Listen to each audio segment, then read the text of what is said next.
Lots more to talk about, and joining me for a lot of the chat is Benjamin Butterworth, journalist and broadcaster once again. Good morning once again to you. Good morning, Julia. Lots to talk about. Let's go to the Mark Carney victory in Canada.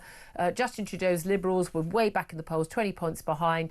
No question at all. It was going to be it was a done deal, wasn't it, that Pierre Poilievre's Conservative Party was going to win a couple of months ago. And then Justin Trudeau goes, Mark Carney gets elected, even though not even a sitting MP, our former Bank of England governor, a man who spent very few of his life on this years of his life on this planet actually in Canada.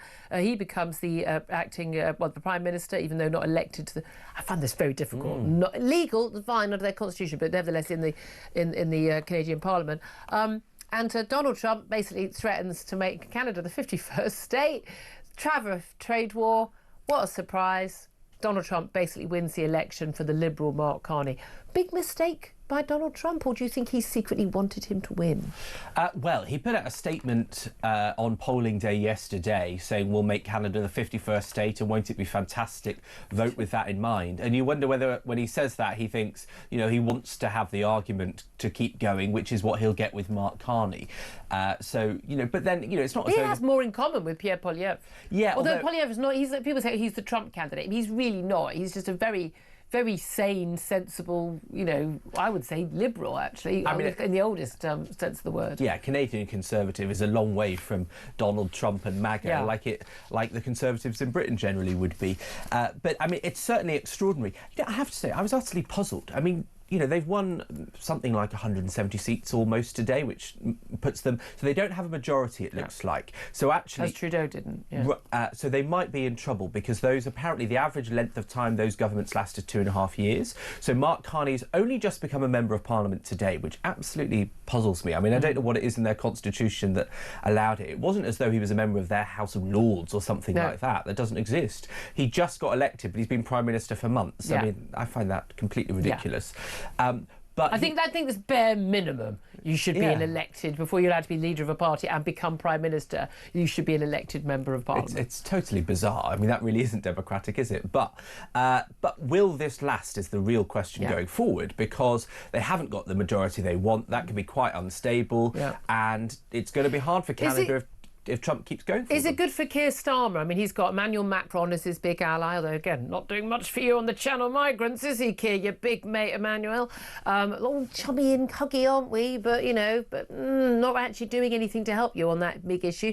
But having Mark Carney there in the Canadian Parliament, does that help him? He's got more and more allies, more people perhaps who, you know, to back his sort of view of the world? Well, does that make a difference? After Mark Carney finished being Governor of the Bank of England, he endorsed Labour at the last general election. He said Rachel Reeves has the right ideas. Although, of course, he was completely independent as Bank of England governor when he backed the Remain campaign for Brexit. So they certainly have a close relationship. And look, objectively, if you're going to have people in power, you want them to have positive relationships rather than not. I think it's interesting because... you know, Mark Carney in his acceptance speech of winning the election and becoming an MP today says that the world has fundamentally changed, that the generation of countries working closer together and being integrated and free trade after World War II is over. Now, that is a starkly different line to Keir Starmer and the UK government that is trying to manage the provocations of Donald Trump rather dimly and politely, which I think they've done well. But there's very big differences. And maybe if you're in Canada and you're being threatened to being annexed, I think maybe it's a kind of a different circumstance. And I'm sure he'll work well with Donald Trump. But at the end of the day, you know, Mark Carney, he's a Goldman Sachs banker, became a Bank of England governor. He's been totally on the establishment, pushing these abject lies, proven nonsense about what will happen. Even not Bank of England wasn't even just what would happen after we Brexited, whatever the deal was, but the actual vote for Brexit itself would damage our economy. Absolute rubbish. European economy is in a worse state than ours even after Brexit. So I mean, but I don't see how, if Germany and France haven't left the EU, I don't know why Brexit is the cause of that. So why would it be the cause for us? Anyway, we can't really know what was Brexit and what was lockdown and what was the Ukraine war impact as well. But he's Mr. Climate change, net zero policies. He went off to work for some big organisation on that. He's about he's a globalist because he's a very rich, highly educated, highly successful man for whom globalism works brilliantly. Yeah, bring in some more immigrants so I can have someone to walk my dog and someone to be a nanny to my kids and drive my Ubers and bring me my lattes. I mean, that works great if you're rich. It just doesn't work out so well for the people who are losing out to cheap labour coming in, or whose companies, the manufacturing companies or the service companies they work for, they now close down because someone from abroad can do it cheaper. I'm a free trader, but only to the extent where it doesn't actually damage people in my own country. Well, there's no doubt about that. If you're educated, professional, work in services industry and middle class, then maybe it's opened up opportunities in the last few generations. That's great. And you want your kids to go on those youth exchange schemes to go and work in Berlin or Turin for a year. Brilliant. That's not how normal people live their lives. But I mean, yeah, if you have a manufacturing job or working class person, then it's evidently caused problems because your jobs have gone to other countries. But one thing I'd point out, Canada, I think, had the highest growth rate among established economies. It was about 4%, which is quite incredible. So I think most Canadians were doing reasonably well, that would suggest. But they had one central problem, which was their housing market again. It's really hard for people to get on the housing ladder.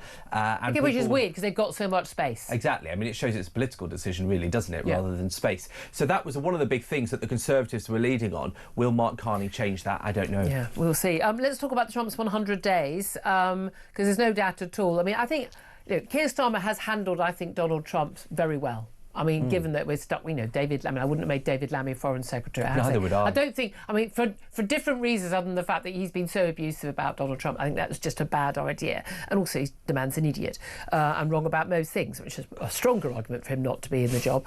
But your Foreign Secretary needs to be able to work with the people, and he's just not a serious person. But I think he's handled Donald Trump very well. But there's no doubt at all, Trump's 100 days has been a trial for an awful lot of other political leaders. In lots of ways, it has brought us much closer with other EU leaders, and I'm very happy for us to work. I'm a Brexiteer, but I want us to work closely with European leaders. I never thought of Brexit as two fingers up to Europe. I just don't want to be part of the EU. I don't understand why people think that's complicated. But in terms of his policies on Ukraine, in terms of the tariffs, that's been very difficult for Donald for Keir Starmer. But that said, even I would have thought his policies on things like immigration and on DOGE, and on trans, he is way ahead of European leaders who are fighting back against, they call the far right or the hard right, was actually just, I would say, what would be considered just simply conservative mainstream parties a few years ago, because the politics in Europe has shifted so far to the left now that it's not wanting illegal migrants in your country is somehow an extreme right-wing position now. But Donald Trump is kind of showing you see, you can close your border. You see, you can deport people. You see, you can stand up for women's rights and girls' rights and sport and things. You see, you can actually cut waste in government. When he does that, that creates difficulties, does it not, for leaders like Keir Starmer, who are failing to do any of those things? I mean, maybe. I think most of it is the economic and diplomatic difficulties that he's created. I think the one thing that defines the last 100 days is that now anything that happens on the world stage is seen through the prism of Donald Trump. Yeah. Even the Pope's funeral, what was the defining image of it? Trump. It wasn't that beautiful basic coffin he'd chosen to be buried in. It was the two leaders, Zelensky and Trump, on those seats that made the front page. And so Donald Trump dominates everything, and I think that must cause a real headache for a lot of leaders, because he dominates domestic headlines in so many other countries. And it would appear helps decide domestic elections as well. Yeah, what do you mean by that? Well, in Canada. Oh, right. Indeed. I mean, there's no doubt at all in my mind that Mark Carney would not be the Prime Minister of Canada today if Donald Trump had not been elected. Yeah, although, I mean, I guess you could say Mark Carney rose to the challenge in a way that other people didn't. There was nothing stopping the Conservative taking that mantle. It was available to be taken. No, that's true. That is true. Let's talk again. We spoke just before the top of the hour. If you just tuned in, an interesting conversation with Andy Mayer, is an energy expert from the Institute of Economic Affairs, about those blackouts across Spain and Portugal. And earlier spoke to a caller who's in Andalusia, lost power for almost 24 hours. Very, very scary. But again, turns out they have blackouts all the time, but much shorter blackouts. Again, because that's normal in a first world country. And it is fascinating. Portugal very much tied to Spain on this front, but both countries massively dependent on renewables for their electricity. More than 50% in Spain of electricity is now from renewables. Yesterday it was 53% of electricity was from solar, about another 10% was from wind. It does appear as much as it's going to be uncomfortable for those net zero fanatics and Ed Miliband and everyone, it does appear that it looks like the most likely explanation. Not a cyber attack, not some freak weather event. There wasn't one, but actually it was the way the renewables work and a sort of a glitch in the system that is the fundamental unreliability of this system. I'm not going to attempt to explain it. Andy Mayer, we had lots of talk of hamster wheels, which made a lot of sense at the time. But basically, if things just get a tiny bit out of sync, it all goes kaput, is basically, I think, a fair summary. But, you know, again, nice balmy day, not too hot, not a big crisis.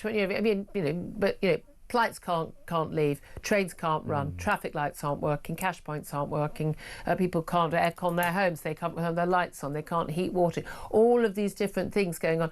If that happened in Britain for 24 hours in the dead of winter on a cold night, people would die. I mean, that's it. On a dark night as well, you know, so they would have had light for a lot of the time when the blackout was happening. And apparently they're used to having these blackouts. Now, we're not used to blackouts. This is very likely to happen here the more we push towards these net zero targets that Ed Miliband and Keir Starmer are set on. Is that worth it? Benjamin, I mean, you're woke as they come. Well, thank God it happened in April. You're right about if it happened in darkness, that'd be terrible. But it sounds like it was the quality of linking up the system that is weak, rather than simply renewables being the wrong idea. But it's basically a flaw in the system. The cost of changing the system to make this work would be huge. But I mean, their energy prices are considerably lower than the ones we have in the UK because we're so reliant on gas, and therefore world events have affected us. No, that's not why our prices are high in this country. It absolutely is. The vast majority of our energy prices come from the global gas price. Our electricity prices are higher because we have this absurd link with gas prices for the final sort of 20 minutes of electricity we need to produce from gas prices. But again, we could produce our own gas, and we could therefore push down. We could have requirements on North Sea gas to be used here. We could take our prices down any time we want it. A lot of it's down to tax as well. But the tax rate, the sort of so-called net zero green taxes, are a much smaller percentage of our energy bills than in most European countries like France and Germany. So there are lots of other different tax bills. There are different on the actual companies themselves. It's not what's driving us up. And I think, you know, Spain is obviously well placed geographically for solar and wind power, and I think it makes sense it's done that. Well, we're not, though, because it doesn't. I mean, we've got lovely wind. Got lots of wind. We talk. No, we don't. That's the weirdest thing. The studio says otherwise. I don't know what that's about. But genuinely, in the coldest winter months, we tend to actually, the typical weather in Britain, January, December, January, is actually it's not windy and there's no sun, so it wouldn't work. I mean, I've always said we're heading towards blackouts, and when we have blackouts, everyone will go, oh right, oh fair enough, and we should actually. We're going to need to go to blackouts before people wake up and, as I said, the mainstream media start asking the right questions and stop just pushing climate change nonsense. I mean, causes aside, I've never seriously thought about the prospect of a blackout, whatever might cause it. So the kind of preparation and the consequences that the caller was saying earlier. You got your torch, Well, this thing, I don't keep sort of like biscuits and dry foods and stuff in the house because I would just eat it. So in normal life, that's not a very good idea. But well, we did a report only a few weeks ago that we were all supposed to have, you know, invent of a cyber attack or invent of something. We should have, you know, the wind-up radio, the torch, the bottles of water, the tinned goods.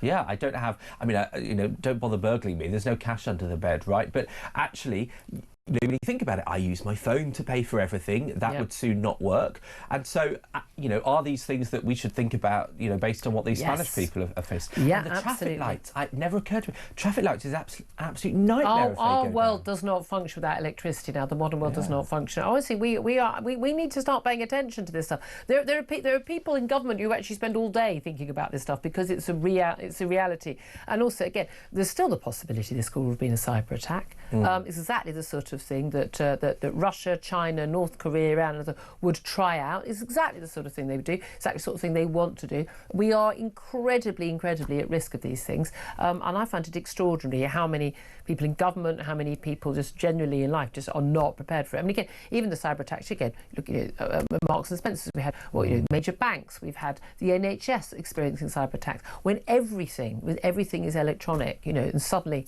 none of it works, you think, oh, oh, hold on a minute, I can't. Even if you have a little power outage at home, you know, every now and then, you know, about you think, oh, I don't know, well, let's put the kettle on. Oh, no, can't have a cup of tea. Like, oh, what can we do? And you suddenly realise how much you rely on electricity for all your basics. Let's talk about basic things like the ability to protect our country. Small boat crossings passed the £10,000 mark this week. £10,000 mark. If only. No, apparently you can get that's 2 people on a boat. It's the earliest point in the year since records began. It took till June to reach this mark last year. Now, the reality is a lot, and I've been pointing this out to Tories and Labour ministers over the years, the number of people who cross seems to have a damn sight more to do with the weather and the sea conditions in the Channel than it does to any policy. But nevertheless, Rishi Sunak said he'd stop the boats. He didn't. Keir Starmer promised to smash the gangs. He hasn't. This was a massive issue for voters at the last general election. Do you think in any way that Labour are going to be able to tackle this? Well, I hope so. And if you're being sympathetic, reasonable maybe, then what were the chances you were going to dismantle organised international crime in 9 or 10 months? You know, that wasn't likely. And they didn't say it would happen overnight. But when realistically, what, by 29?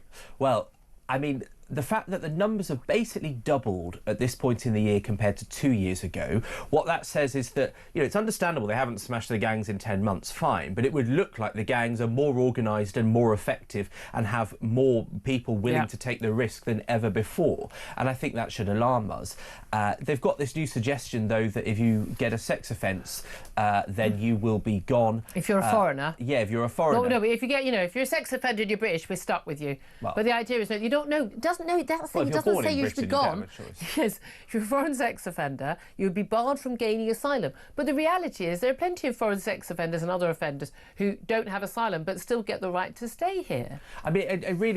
I mean, I can't imagine what the logic was. I think there's some audacity. The news story in which this has the shadow Home Secretary, I think he is, Chris Philp, saying it's a disgrace that this was still possible. Well, mate, it's only possible because you were a Home Office Minister. Exactly. So there's some audacity there. But again, I don't understand why just sex offenders. Why not any criminal offence? Yeah, I think. I mean, more than okay.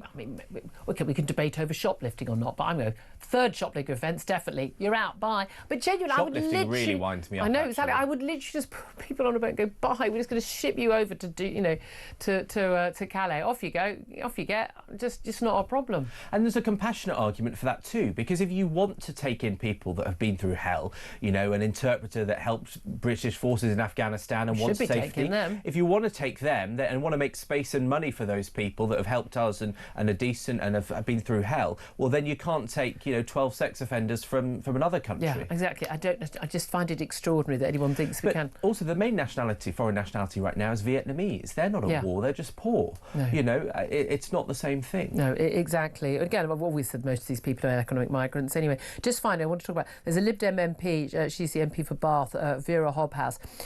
She's sponsored a new report from Migrant Democracy Project. You can just guess what they're like. I can see exactly what they're wearing. You know exactly. There's lots of big brooches, aren't there?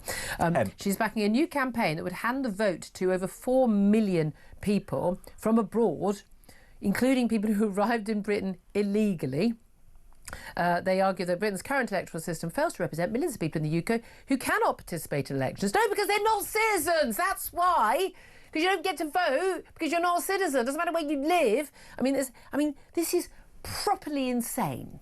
Yeah, I mean, we have a bar for getting a vote and it's called citizenship, and it's every sovereign nation runs on that. Obviously, when we're in the EU, you've got local elections, votes for EU residents, but that was reciprocal. So, if you went to Spain in that time, you'd get the same thing in return. So, you can understand that. You can vote in European elections, precisely, I think, but again, not in the referendum, and that's something, again, Labour want to, this is a Lib Dem MP, but Labour want to extend voting to kids 16 and 17, which again, I find absolutely insane as well.